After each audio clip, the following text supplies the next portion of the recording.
with the ongoing illegal harvesting of human organs, sijui kama before someone now aingie into surgery even in these hospitals, utakuwa unapigwa CT scan to check if your organs are intact, and then after umemaliza operation ama the surgery pia unapigwa CT scan ingine to check if your organs are still intact.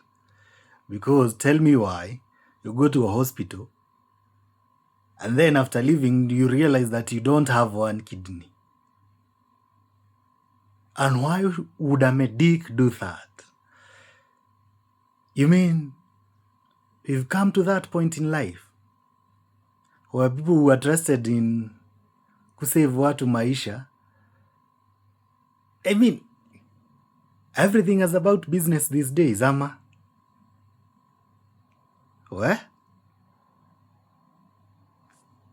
For your safety, hebu pigwe hiyo CT scan before uingie hiyo hospitali, na ukimaliza upigwe ingine. Ama madaktari mnaona aje? Ni advice ni. Not all doctors by the way, but they are crooked ones pia.